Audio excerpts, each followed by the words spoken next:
Hey everybody, welcome to another edition of Box Seats. This is the show where we talk about sports with comedians, and we have a great time, talking about obviously all of the great things that's going on in sports. Let me get ready to bring in filmmaker Jason Hayes. Jay, what's up, bro? How you doing, sir?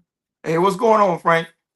And we're ready to have a great show. My man Kev Lane is in the building too. Kev, what's going on, bro? How you doing, sir?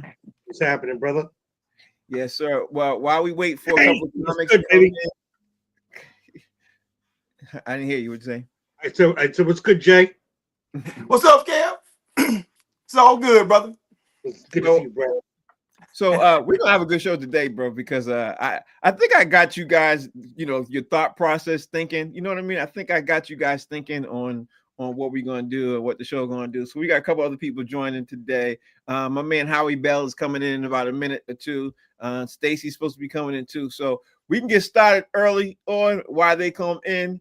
And I don't know, do you guys want to do so for those of you sitting at home, we decided we were gonna do two things today. We're gonna have two questions today. One of them, we were going to have the top five your favorite upsets in sports, not the top five upsets all time that you know that they were, your particular top five favorite upsets, and your top five most underrated athletes all time. So I think we should go with. We're going to get this started. I think we should get this started with your top five favorite, and I mean favorite upsets all time. So Jay, can I go first? Can I go first, Jay? Kevin, do you mind if I go first? Do your thing. Yours are gonna be yours might be similar because we're from the same region, but Yeah, go for it. yeah. So let me throw this up there. Let me get ready. Top five favorite upsets in sports. Let me get ready to get this thing started with the top five. If you're tuning in right now, you're tuning in to a show called Box Seats. We talk about sports with comedians. We have a good time, and so we're getting ready to do the top five. And being we're gonna do that, my top five counting down from 5 to 1. Number 5 for me is got to be the United States Olympics when the hockey team, United States hockey team, when they defeated the Soviet Union in 1980 in the Winter Olympics. To me, I wasn't a big hockey fan at that time. I remember my neighbors were playing hockey, so at the time it was crazy. Everybody was upset. I lived in Mission Hill. For those of you not in this region, neighborhood, everything else, that's a predominantly white neighborhood. So I heard about it all day. I heard about it a lot. So and I ended up watching the game, and everybody expected them to lose. They won. So that's number 5 for me. Number 4, That was good. I remember this vividly, like I saw this yesterday. Number 4 for me was when Villanova defeated Georgetown in the NCAA tournament in 1985. Everybody was talking about Patrick Ewing and them boys. Georgetown, they were getting ready to do it, but Ed Pinkney stole it, the whole show away and everything else. And I was like, ooh, wow, who's this Ed Pinkney guy? I didn't see that coming at all. So that was one of my favorites because obviously it was an upset that I didn't see coming. I absolutely loved it. Number 3 for me. Love this one. Love it. When Duke defeated UNLV in the Final Four in 1991. If y'all remember, you're sitting at home, UNLV was not just the favorite. I think people at the time, bet their houses and everything else because they expected UNLV to win the whole thing that year, and Duke upset them. They were on that little run with Grant Hill and all those guys. So another college one. I could have went professional sports, but I figured guys were going to hit professional sports. So I said, let me get a twofer with college. And the next two, you guys can probably figure it out because I'm representing.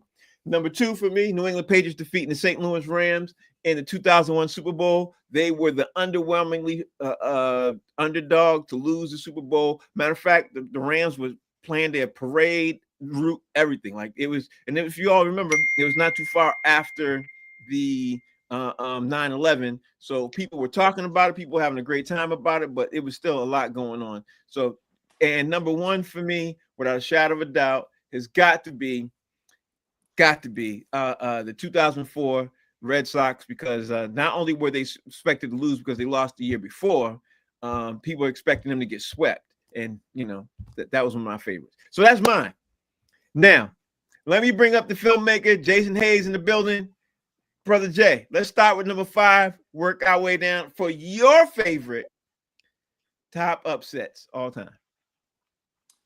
Well, for me, one of my favorite, although it wasn't an upset, it was absolutely delicious for me to go in the opposite direction of you Uh-huh. when UNLV thumped Duke by 30 in 1990. Nobody expected that to happen. It was a dunk off. It was a layup drill. Yep. And Yep. everybody in America who wasn't a preppy, was dancing in the streets for that. Yep. Now, number 4 for me. Come on. I mean, it should be higher, but I got some things that I think take more priority. 1996, the Jacksonville Jaguars in their first like real full year of existence, go into Denver, Colorado, Mile High Stadium and knock off the number 1 seed in their stadium in the divisional to advance to the AFC Championship game. I remember That. Yeah, I remember that's that. crazy. Yeah, I remember that game. Crazy. And they almost beat the Patriots the following year. They almost almost did it. They almost beat the Patriots the following week. Yeah, I remember that. I remember this. Yeah. Yeah, Natron Means was a load back then. Brunel and the boys was balling. Now, what was it? Number 3. Mm-hmm. I can't say it's a favorite, but it's the most traumatic. And we kind of talked about it yesterday. It's not a favorite, but it made me grow up, so I appreciate what it put me through as a young person and going into manhood. Buster Douglas over Mike Tyson. Yeah, that was terrible for me. But I appreciate what it made me do. Now, number 2, the dude that Kev hates the most. I don't hate him. LeBron James and the Cleveland Cavaliers being down 3-1 in the NBA Finals to the 73-win all-time winningest team in a single season, Golden State Warriors, and they come back to win the series for the championship. Ever. Yeah, and number 1 for me is not even sports related, but I'm a filmmaker, so I'm going to speak my piece. There was nothing more delicious than watching them fumble it from the beginning and have to recover, and they have to see all them people step to the side and make way for the black folks on the stage. When Moonlight won the Academy Award for Best Picture at the Oscars. Okay, bro, you're cheating. You're cheating. That's not sports, but I'll let you slide because you're filming. I gotta have it. Yeah, I gotta have it. I had to mention that. That's the greatest. Listen, that's greater than any sports upset ever. Yeah, that was a big upset. That was a big upset. My man, comedian Howie Bell has joined the show. Howie, how you living, bro? How's everything? Hey, man, look, I apologize for being a little tardy. I'm out here. I'm taking my daughter to dance class. Okay. And so I'm driving now doing the show. And why not? This is the new world. I can do this.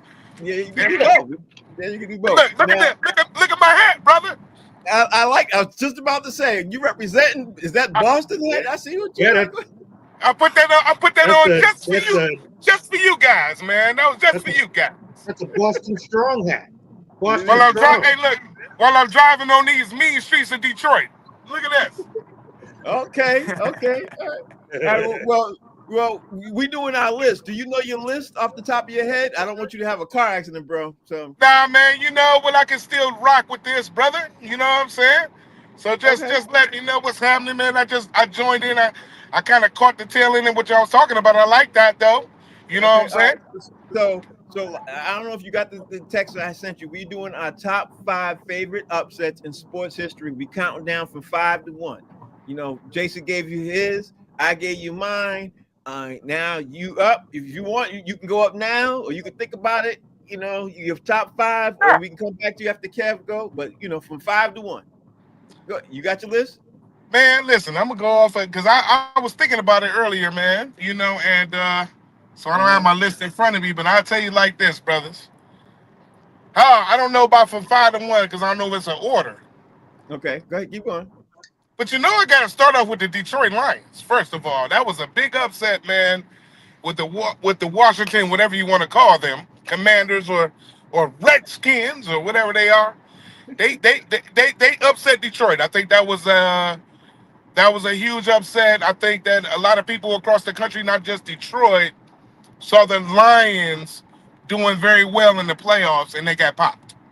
That's And right. and I think as a contemporary, from a contemporary standpoint, the Lions, uh, they got to make that list of a upset. You know what I'm Yep. saying? Yep. Yeah, Yep. Yeah. Because that's that's got to one. be that's one. Yep. Um, I think when the Detroit, and I got to stick with Detroit here. Uh-huh. Uh-huh. I think when Detroit lost to the Spurs, they had they had the lineup with Chauncey Billups and Mm-hmm. Rasheed Wallace. Yeah, the They, Detroit Pistons. Yep. Yep. they had, Ben Wallace. They were stacked, and I do believe that year. And it mistakes me now because I had it written down because they played them, I think, more than once. But I want to say that one of those years they lost to the Spurs in the championship round was one of the biggest upsets That's it. in sports too. Howard, that's one of your favorite upsets? Because we're not doing biggest upsets. We're doing your favorite upsets. That was one of my favorites because it hurt my soul. Damn it, hurt my soul. All That's right, two. here's another one. I'm a Michigan guy, so I got to stick with Michigan, Ohio State. Uh-huh. Got to go with that, man. Ohio State won the national championship. Did all they could do. They was dope as hell. Uh-huh. But the University of Michigan upset them, man. That was one of my favorite upsets of this past season of college football. Yeah, there was. That's Yeah, three. yeah, it was. It That's was. three. You got two more. You got And two that's more. three. I got Yeah. two more. So, hey, look, that's a lot of pressure on me right there. Especially without my notes in front of me and driving. But I'm a hell of a guy. I tell you this. We come back to you though. I hold you. You come back to you. You can think about it. You might have to, but I hate to bow down. I have to think about those last two big upsets in sports history. Oh, you know what? You know what? I want to say, damn, I got to stick with Michigan, huh? I want to say when Chris Webber called the timeout in the NCAA championship to lose to who? Duke. That's got to be one of the biggest upsets. But I think they were favored to win though, weren't they? Was it Duke favored to win? Yeah. Michigan was favored to win. That's what I'm telling you. No. I think Duke was favored. I don't even remember. Nah. Michigan was favored when that was the Fab Five, baby. Yeah. That was the Fab Five. Yeah. So I gotta put that one in there. And I'm just going off of sheer sports memory here. Yeah, that had to be. So for me to think about number one biggest shit, I don't even know if it's number one, but one I would add is shit. I want to say any championship that Tom Brady won.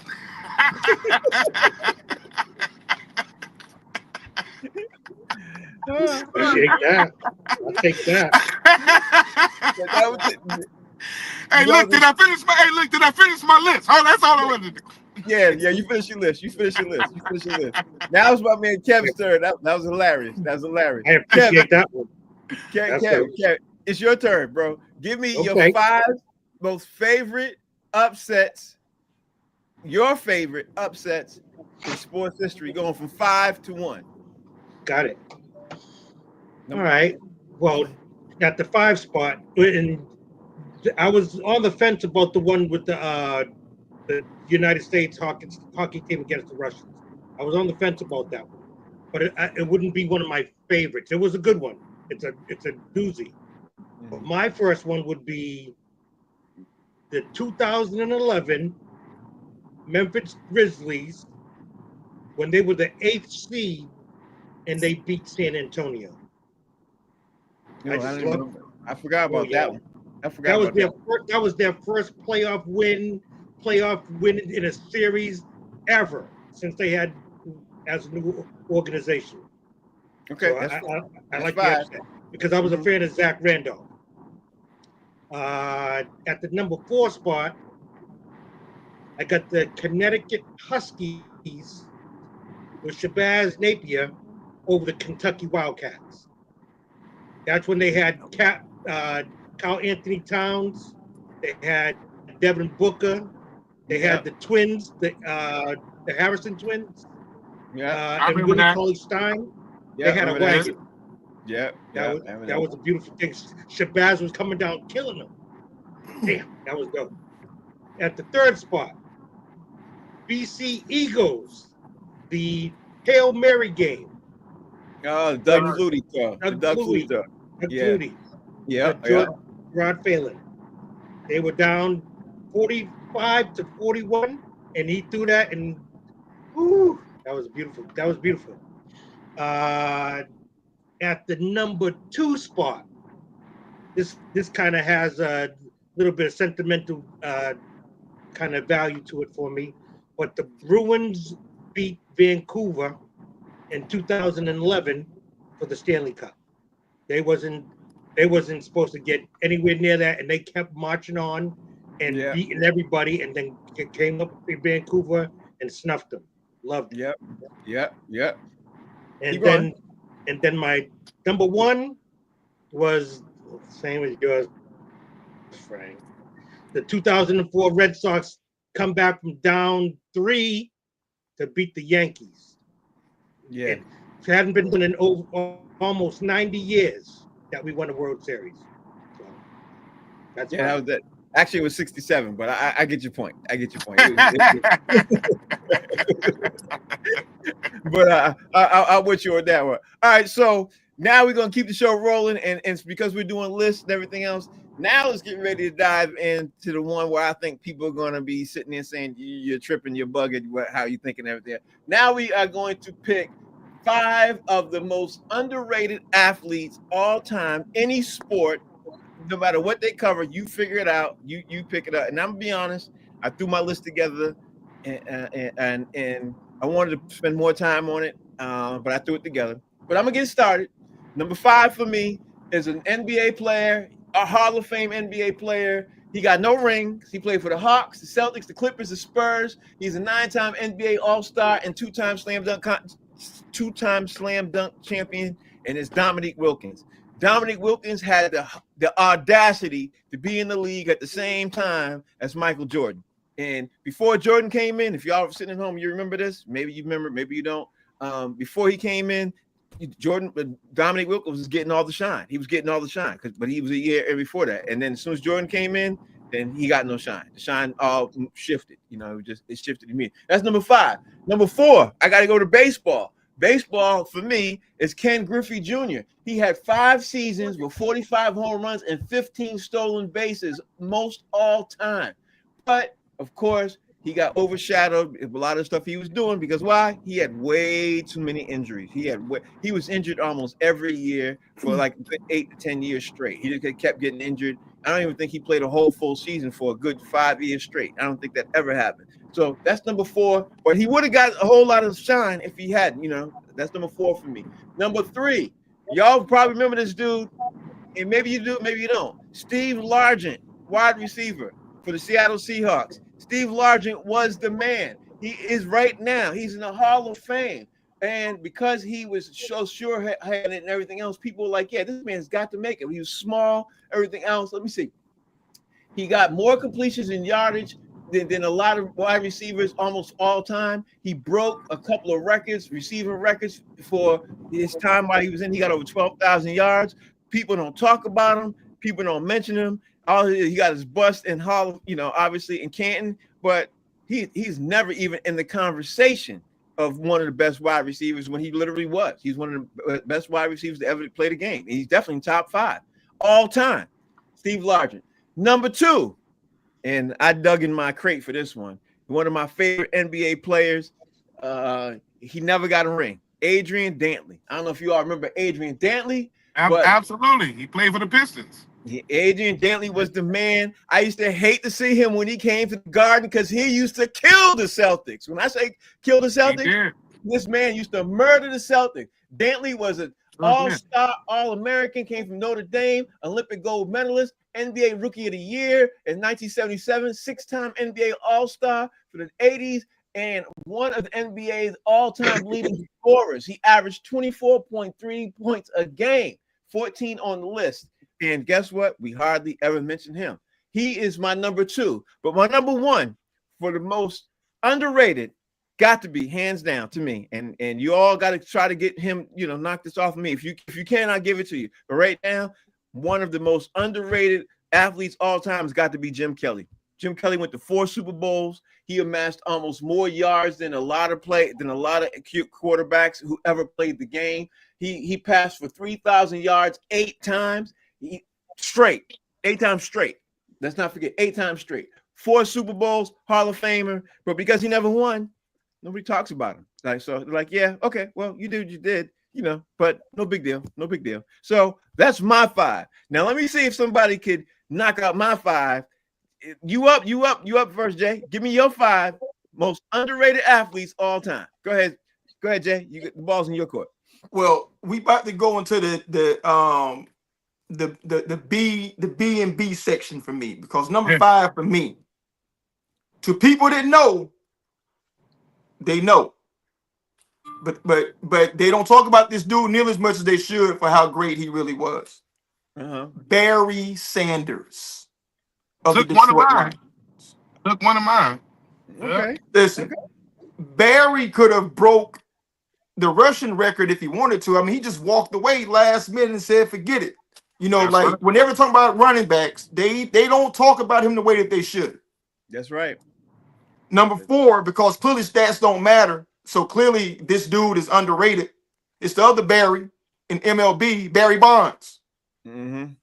This dude is he's the greatest baseball player I've ever seen in my life, ever, in terms of completeness, other than Ken Griffey Jr. I mean, healthy.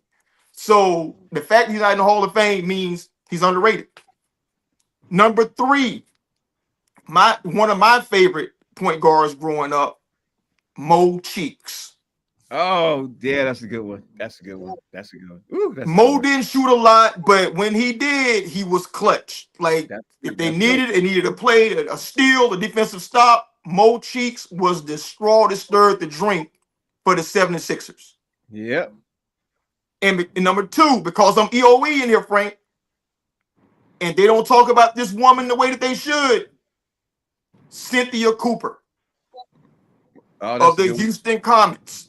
That's a good one too. They won 3 straight WNBA championships. She was on the team with Tina Thompson and Cheryl Swoops. It was supposed to be Cheryl Swoops' team. She was the star. But then they started playing the games, and they realized Cynthia Cooper was the best player on that team. And number 1 for me will always be number 1, because I would never forgive them for 1992, Michael Jeffrey Jordan. Isaiah Zeke Thomas. And I'll just leave it at that. That's 2 of mine. My man Matt Treese is timing in. George Gervin don't count because George Gervin was getting his shine at the time. Jim Brown got all kind of shine. Earl Campbell, he was getting shine too. So Matt, what we're talking about, because he's tuning in and a couple other people chiming in, what we're talking about most underrated athletes, and what we're looking for of the underrated athletes is that people who weren't getting publicity, they're overlooked. They didn't get no ESPN. They didn't get a lot of ESPN love. It's just, nobody cares. Those kind of players. So I like what you're tuning in, Matt, but that's what we're looking at for the most underrated. Now, my man Howie Bell, give me your 5. If you can think of 5, give me your 5 most underrated athletes all time. And you know what? I don't have my list in front of me and all my stats and everything I need to be, but I'm gonna start here. And and from a Detroit guy, I gotta go ahead and say Scottie Pippen first. He is probably one of the most underrated athletes, at least in his era of NBA basketball, because of the shadowing of Michael Jordan. I mean, he just never really got what he deserved out of that, and he was a major part of that system. I think when he started getting those headaches and started getting the migraines, it kind of took away from him too. They felt like he was punking out and things like that. And so I got to put him. I don't know what order, but I got to put him there. Definitely Barry Sanders and Zeke. But I'm gonna say this though. Tommy Hitman Hearns, one of the greatest boxers to ever box, probably never really got his due. He fought everybody from Marvin Hagler to Sugar Ray Leonard. I mean, you name it. I'm talking about some of the most brutal battles in boxing when it was real boxing that you will ever find. So I gotta put my man Tommy Hearns in there. I gotta say, from an NFL perspective, we got Barry out the way, but if I can name somebody else in the NFL that never really got their due, and I'm gonna say Megatron, and I'm gonna say that because he never got a Super Bowl, he never really did anything, and they never really gave him his credit. But this guy was one of the best receivers in the NFL, man, in the history of the NFL, and so I gotta say Calvin Johnson on that one. I'm gonna go and say.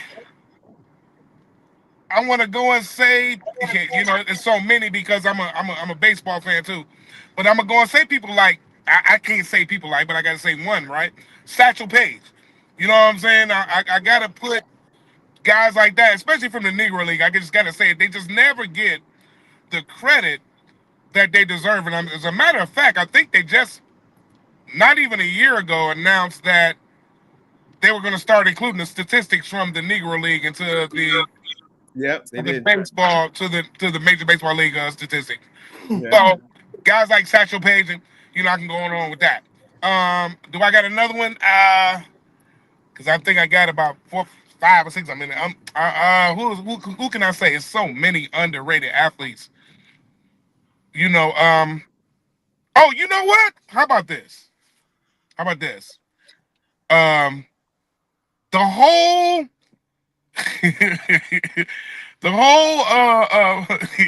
team from what was the name of that movie? The Bingo Stars and Traveling. What was the name of that? Help me out, old school nostalgic black moviegoers. Oh, the Richard Pryor movie? The Billy D. Williams movie. Yeah, Billy D. Williams. Bingo Long and the Traveling All Stars. Yeah. I don't remember the name of it though. Yeah, Bingo Long and the Traveling All Stars, nigga. Most underrated black baseball team ever. They beat the shit out of everybody in that movie. Well, they had to travel all over and deal with racism and everything. That was Bingo Long and the Traveling All Stars. I remember it, nigga. If my man Jason could use can throw that Oscar reference, we got to give you that reference right there. You know what I mean? It's yours.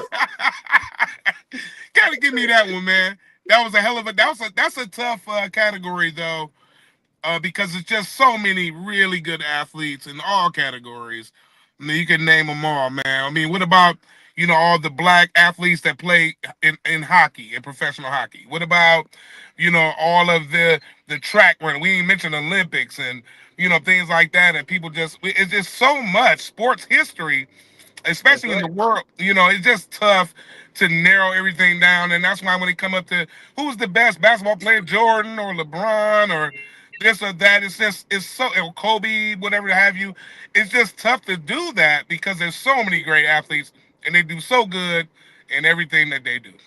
But it's good to ask the question like that because all of us are getting in different things and different perspectives. You know what I mean? I don't think a lot of us are not going to pick the same list. You know what I mean? If you do Jordan versus LeBron, you're going to come up with the same list. But like I didn't even think of Megatron. And if you put Megatron with Aaron Rodgers or Megatron with a Tom Brady or Megatron with Peyton Manning, his whole career would be hell. We'd still be talking about Megatron. Absolutely. Yeah. And he had Stafford now. You know what I'm saying? He wasn't lacking for a quarterback. He was lacking for everything else. They did. They did, Yeah. and I hate to sound so biased during this whole podcast about Michigan and Detroit, but we play a major part in American sports history, man.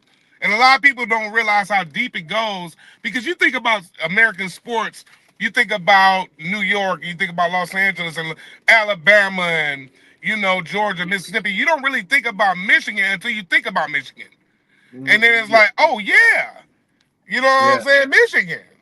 Yeah, that's how it goes. That's how it goes. Even Especially even the great Tom Brady graduated from the University of Michigan, brother. yeah, listen, I know, but the bottom line is, and this is what it is. The bottom line is the big major markets sell. That's what it's all about. You got to take it now. You got to win. Kev, you ready for your list? You ready with your list? I am. All right, let's get ready. If y'all sitting at home, you're watching shows called Box Seats. We getting ready to count down. Kev's. Hey, listen, I'm sorry, brothers, man. I hate to cut you off. I'm dropping my daughter off at her dance practice. I love y'all, man. I got to chime out, man. It's been great. I love y'all, man. Though. Thanks, Howard. We appreciate you. Thank y'all, man. I appreciate it. Next time. Yes, sir. All right. Appreciate you. Go ahead, Kev. All right. In my number 5 spot, I'm going to go with my man from the Atlanta Braves, Andrew Jones. That brother, he should be in the Hall of Fame. I like Andrew Jones. Keep going. Mm-hmm. That hurts me that he's not there. Number 4 was, what was his position again? Center field. Yeah. Mm-hmm. Okay, keep going. He was nice. In the number 4 spot, go with Joe Johnson, ISO Joe. Mm-hmm. That's my dude, and he was a beast. He's not even in the Hall, but he was a beast on every team that he went to. He was a journeyman, but that dude's. Whew, I like Joe. Yeah, Joe.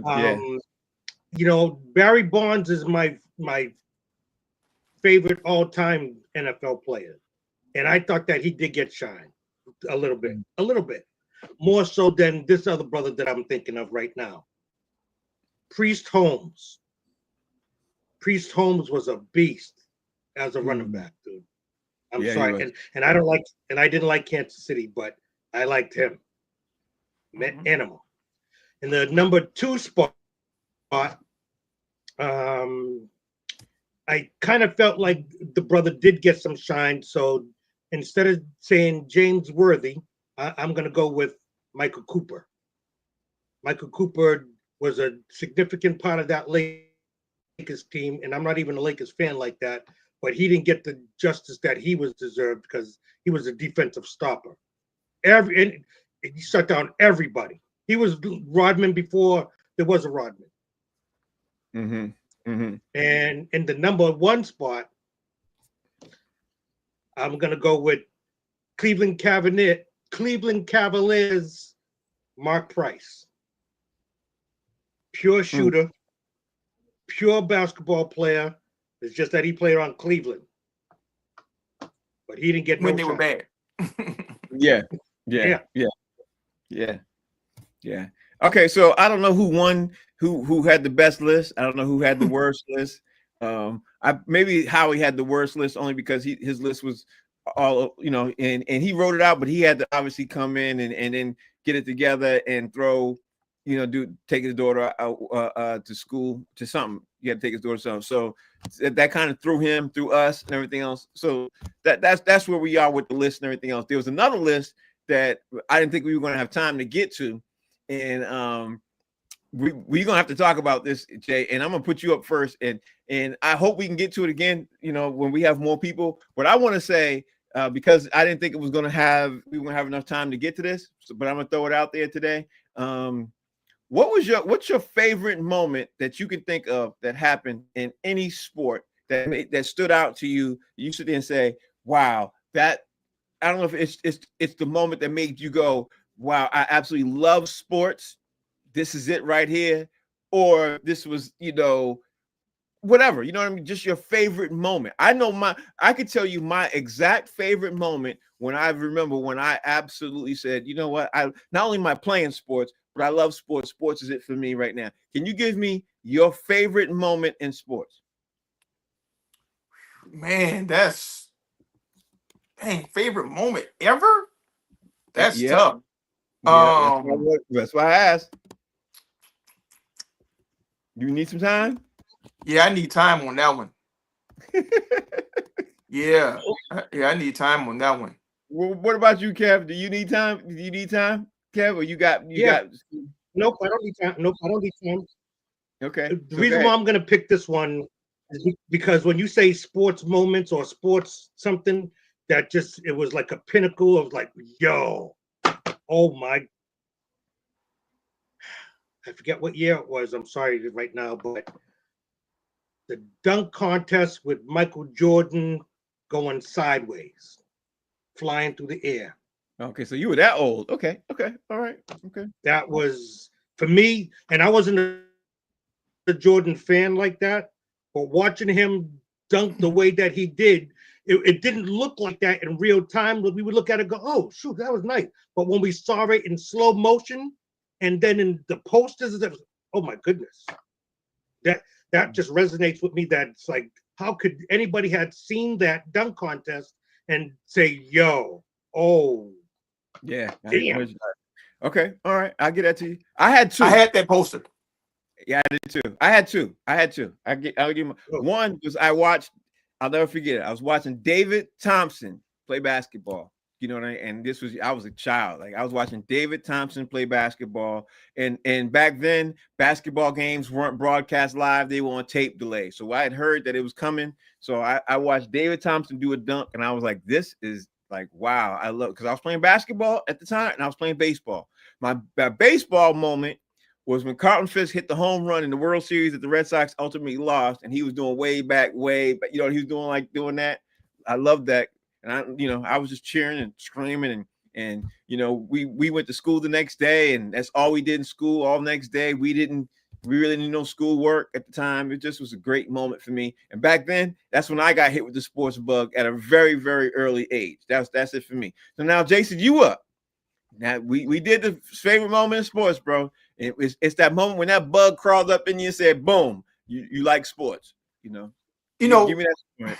All right. Well, ironically, I grew up playing basketball and baseball. I played football for like 1 year, and I realized that football was not for me. You know what I'm saying? Mm-hmm. It wasn't my thing at all. But ironically, the thing that made me start really loving sports in general was football. And I remember like vividly Dan Marino's rookie season and how he was like breaking all these passing records. Like, like he was like, people forget the NFL was like a really run heavy league back then. And here comes this dude just slinging that rock all over the place. And so like every day in the playground, I played quarterback, for like our touch, our 2-hand touch teams. And I was Dan Marino every day, man. And that's what made me like really like love competing and playing sports, even though I realized I was not a football player. I like that because when you said that reminded me of Jake the Snake. Was it Jake the Snake? Yeah, Jake the Snake. Yeah, remind me of Jake the Snake. He played for the Raiders and everything else. He was doing some work back then. Love that. All right, so my other question that I was going to get to tomorrow, but we'll probably figure it out and get back to it tomorrow too, because I didn't expect to finish this early, is name me, and I'm gonna start with you, Jay, unless you want to pass, your favorite coach in any sport and why. You gotta give me why. Bro, easy, hands down. Bobby Bowden of Florida State University. Okay. Because I was gonna say you gotta tell people why. Right, because Bobby, people don't know this, man, but Florida State University was known as the Florida College for Women until the 1950s. While all these other schools are playing football and doing all this other stuff, man, we were women's, so we had no sports outside of like what the ones women played. And Bobby came there in 1976. We were nothing. And he was so innovative, with how he designed offenses and how he recruited and how he retained players. And then he adopted the motto, we'll play anybody anywhere. And they, and when they got good, they got really good, and they would travel into Michigan inside the big house and thump Michigan in their own building. You know, they would go anywhere, play anybody. And I love him because even in the state of Florida, Florida dropped Miami off their schedule. Mm-hmm. Bobby Bowden never did that.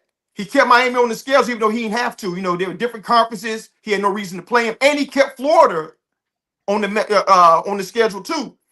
And Florida got really good. You know, like in the '90s, moving forward. You know, with Steve Spurrier, and he never ducked anybody.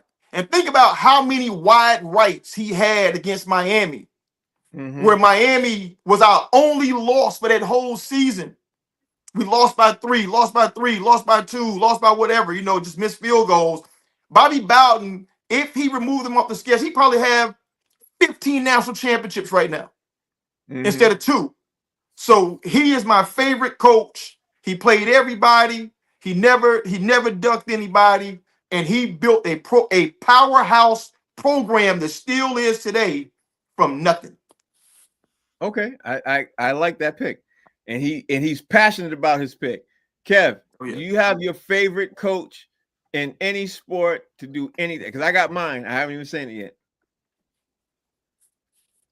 Yeah, I will say.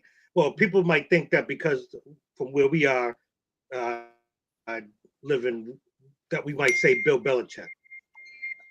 He's a winning coach, but nope, not Bill.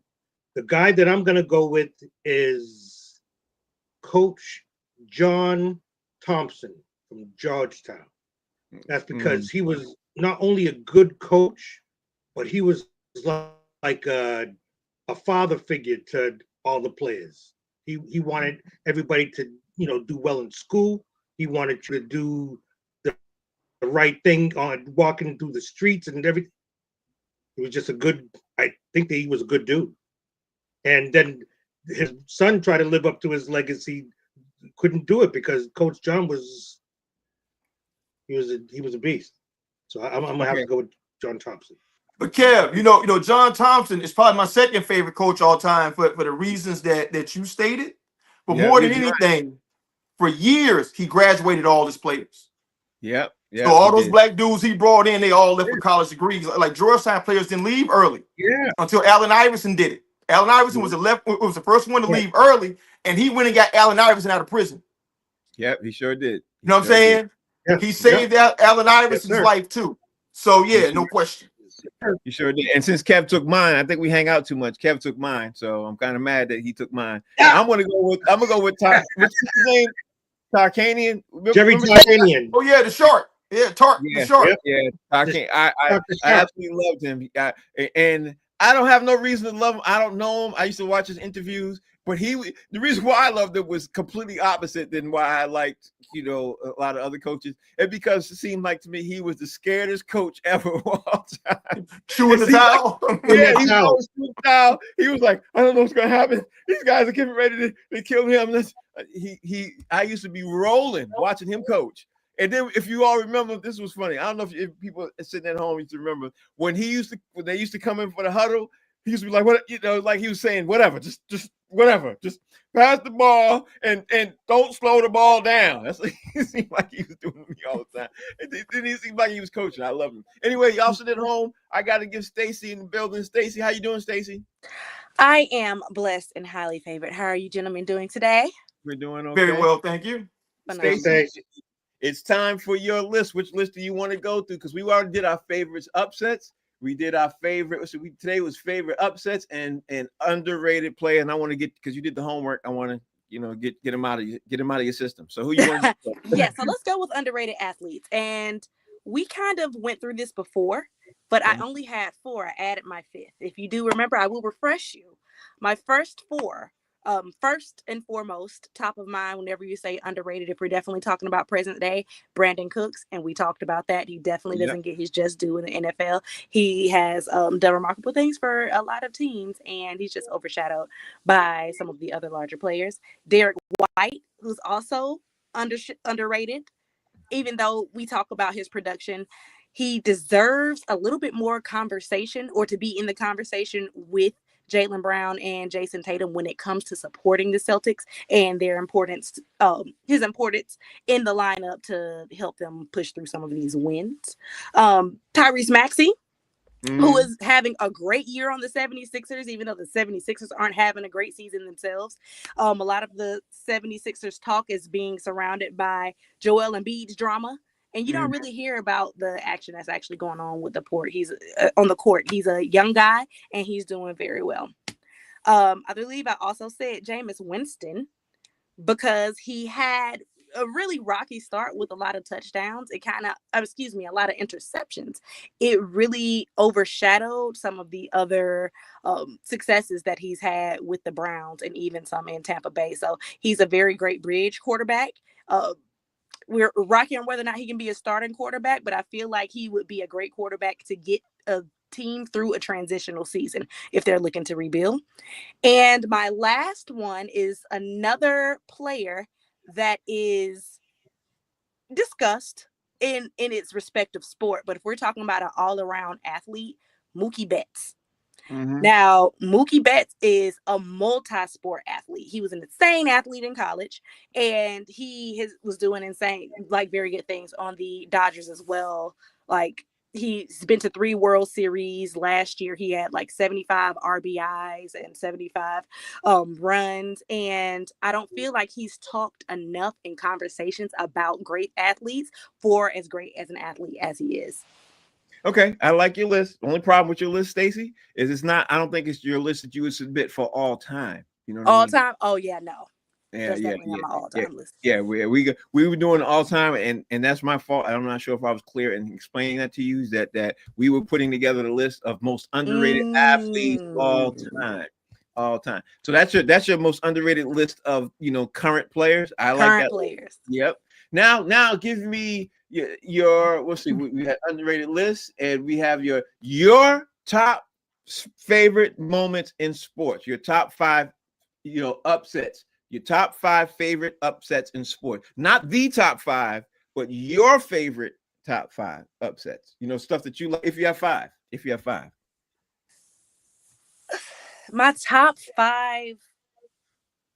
I would have to get back to you on that. That is something that I need to give more thought to. So my top 5 favorite moments in sports in general. Yeah, I'm gonna get back to you on that one.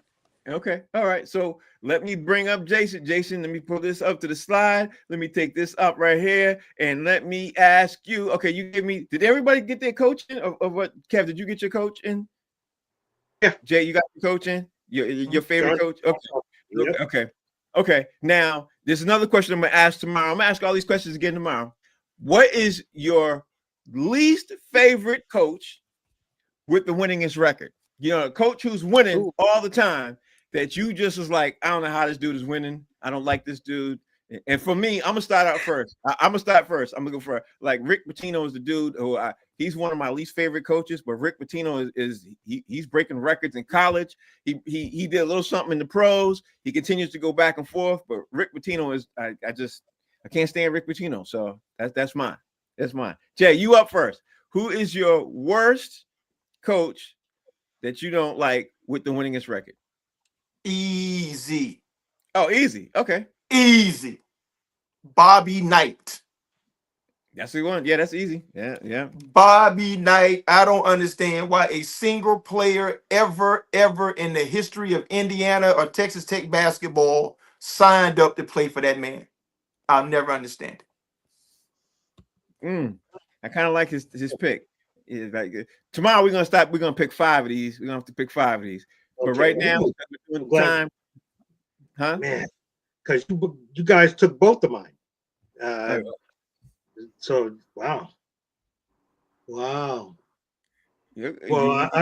I hate to have to do it, but I'm gonna have to echo and say Bobby Knight. What's his name? He was here, as a coach for the Celtics, and you already know, Frank, we couldn't stand that dude. He was yelling at the play. I just don't like his coaching style. But someone that was worse than him, I'd have to say it'd be Bobby Knight, because that dude was just straight ignorant. He throwing chairs on the court at players. He was just ignorant and rude. You grabbed some dude by his shirt and wanted to hem him up and fuck. He was worse. I'm getting ready to put in White Chocolate so he can say his, because White Chocolate in the building, y'all. How you doing, guys? All right, I got What's one. up, Jock? What's happening? Listen, mine is Bobby Valentine. Talk about a guy that's just an ignoramus completely. The whole chicken and beer thing when he was here with the Red Sox, that was a disaster and a half. That So was terrible. Yeah, he was terrible. that's my pick. Yeah, but he also didn't he win a World Series with the Mets or something like that? Or got He them did, close? but you said a guy that won, and so he's a guy that's a jerk too at the same time.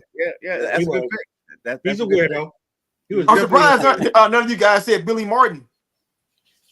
You know, the funny thing is I didn't think about Billy Martin. If I had time and thought about it, I would have got to Billy Martin. I'd have got to Billy Martin. Stacy's back. So Stacy, give me your worst coach with a winning record that you don't like. My apologies.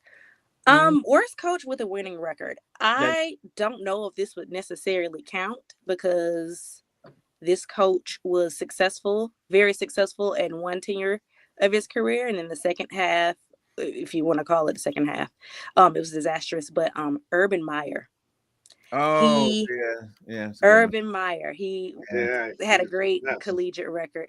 Went to the Jaguars. It was grand opening, grand closing. Yeah. He wasn't connecting with the team. He wasn't connected with the locker room or the players. He had incident after incident, and he was like a frat boy trying to run a professional NFL team. So he got sent back to where he belonged in collegiate athletics. That's a good pick. That's Go a good back. pick. Good call. That's good. You know why it's a good call? Because he came in screaming, acting like he was going to treat those grown men who are professional athletes like he was treating men in college. So, Absolutely not.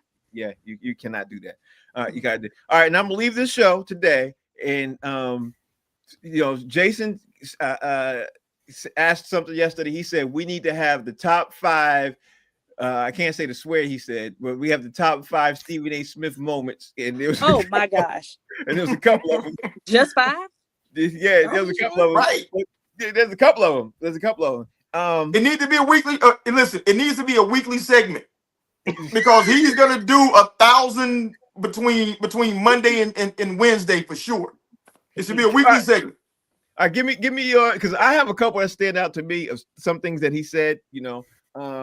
I should go first because they stand out, but I'm gonna let you go first. You don't even have to give me 5. Just give me a moment with Stephen A. Smith moment that you go like this dude's like off the charts. Give me a moment. Easy. It's the one that's dominating the headlines right now, right? Yeah. Like we all saw the video of the LeBron interaction, right? Yeah. And you saw Bron's energy in the interaction, correct? Yeah. And you saw Stephen A. standing there with his sphincter clenched, correct? Yeah. Yep. So then the next day, he goes on Gilbert Arenas' podcast, and he's talking tough. Yeah. Yeah. You know what I'm saying? See, that's why Bron said what he said to him and all this other stuff. It was 2 days later because he did his show the next day, and then he did Gil's Arena the day after that. So on his show, he's kind of apologetic, but then, he wasn't really an aggressor, he was the victim in it all, really, according to him, if you boil it all down. But he's saying that was a father, not a basketball player. So, there was some level of contrition. But then the next day he goes on Gil's Arena. He's around Kenyon Martin and all these other cats and Rashad McCants, who is top 2 dumbest people I've ever seen anywhere. I don't know how he even qualified for college to play basketball. like for real, dead ass. And now he's talking tough. So I don't understand what this dude's really trying to do other than. The funny thing is, I thought you were going to pick another moment because that one's kind of easy. But we're going to talk about this probably tomorrow. We're going to get around to tomorrow and get you more thought than that. I like that pick. Stacy, do you got a Stephen A. moment that stands out, or is this one of them Stephen A. moments? Is yours just sticks? My Stephen A. moment has nothing to do with his a sports take that he had. But if we're talking about completely outrageous, unnecessary Stephen A. moments, I'm gonna try to keep it as PG as possible because it's a family show. Right. But speaking of sphincters, Stephen A. Smith got on his show. If you heard it, you know where I'm going. That's right. Said I know you going. He he let the audience a little bit into some of his activities that he likes to do, that he likes to participate in with, members of that he likes to be intimate with. And it was a lot. We didn't need to know that about you, Sass. We didn't. You could have kept that. We would have been better, probably, actually, without knowing. Controversial controversial acts that you like to participate in when you're being intimate. And if you heard it, then you know exactly what I'm talking about. But we trying to get syndicated, so I'm not going to get too raunchy. Thank you. I appreciate that. So, Stacey, real quick. So, did it hit different because his hairline is right here? Absolutely, because you're thinking about mechanics now. It's like, really. Being that we have a woman on the show, let me ask. I've been dying. I asked my wife, and my wife ain't gonna tell me the truth. So, Stacey, is Stephen A. Smith attractive in any way, shape, or form? She's thinking about it. He must be somewhat attractive. He's not. He's got $100 contract, Frank. This is my thing. He's not unattractive. Hairline aside, okay. He is not unattractive, but I am not attracted to him. Okay, because he looks like Kermit the Frog to me, and I just can't get past it. I just can't get past it. Right. I listen. I don't think he's a mud duck, but I mean, without the 100 M's, I don't think that I would this way. So, in Florida, we call them swamp monkeys. Swamp. Oh Lord, Here we go.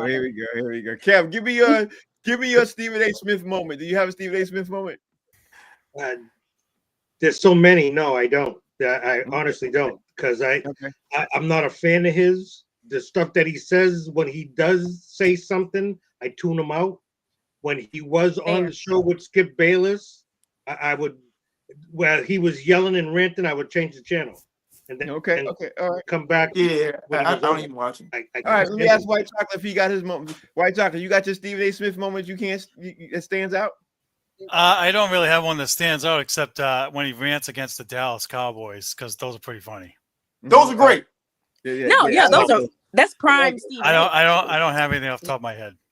My moment is the moment when he was arguing with Skip Bayless. I don't even remember what the argument was. And I just remember, this is what I remember, that they were having a huge argument over something, and Skip Bayless wasn't on the show, maybe 3 or 4 days after. You know what I mean? There's 5 or 6 big ones. I remember that. Yeah, but remember that. I was like, where'd Skip go? So, that's what made it was one of those arguments where we were trying to figure out if it was for the show or if it was real. It was really teetering that line. And when Skip didn't show up, we were like, oh, it was real. This was serious. Yeah. And then he brought that other guy. What's the other guy's name who recently came in with him? And is it Max? Max Kellerman. Kellerman. When Max Kellerman came in with him and everything else, you could tell that he didn't like Max's take a lot, but Max made a lot of sense a lot of times. You know what I mean? I like Max Kellerman. Actually, I love Max Kellerman a lot of times. He's a bum. I loved Max Kellerman most of the time, except what he said to stuff about that. That's coming out right there. That's the Patriot hate right there. The Patriots player. Yeah, Tom Brady's washed up. Yeah, okay. That's the Patriots hate that he said and everything else. But I liked he made a lot of sense. Max is a genuinely really smart person, man. He's a genius level smart person. And that's why he is not on that show, in syndication now. Right. Yeah. I apologize. He's a football bum. I've watched him call boxing. He's pretty. But he's a boxing guy. He's great at boxing. That makes he's really good at boxing. I take it back. He's only bad at football. Yeah. He's really listen. He knows his stuff, and he can't have somebody on this show. Stephen A. Smith can't have somebody on the show who's smarter than him. So that wasn't going to pan out. You know what I mean? That limits his options, bro, by a lot. Yeah, it does. That's why Stephen A. yells all the time, because he thinks that yelling over somebody is showing his dominance or something like that. He's terrible. All right, y'all, we gotta get ready to roll up the show and everything else. Jason Hayes, filmmaker. Tell everybody out there how they can follow you, bro. Follow me at JD Hayes right there. Fan base. Yeah, Color people site. Oh, I gotta talk to you. Stacey, tell everybody out there how they can follow you. At Darn That Stacey J on IG, Stacey X Sports on TikTok. Kev. Follow me right here on the Humor Mill box seats. Okay, that is it. And White Chocolate. White chocolate. Yep. Follow me here and follow me on Facebook on Boston Straight Shooters. Weekly with Frank.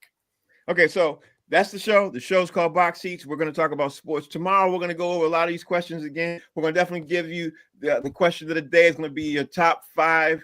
Actually, I don't know if we're going to do top 5 most underrated or overrated. I think we'll mix that up. But we're definitely going to talk about your favorite moments in any sport. We're going to talk about your favorite coaches in any sport. We're going to talk about your worst coach with the winning record and your most hated coach. We're going to talk about, because those are 2 different conversations. We got to talk about your most hated coach. Like, you know what I mean? Like coach you can't stand, and the coach that you're like, how is this dude even employed? Because he keeps losing. Okay? I think that should be a conversation too, because there's a lot of coaches, especially in the NFL. There's a lot of coaches who continue to get jobs. And I'm sitting there saying, how is this dude continuing to work continuously? And there are a lot of people over here who would love to get the job and they don't get the chance. We're going to talk about that tomorrow. The show's called Box Seats. We're going to be back tomorrow, Friday, 5 to 6 p.m. And I don't know who the comic's going to be tomorrow. I think it's going to be Mark Howard, but we'll talk about that tomorrow. Thanks you guys for watching. We'll see you tomorrow. Peace.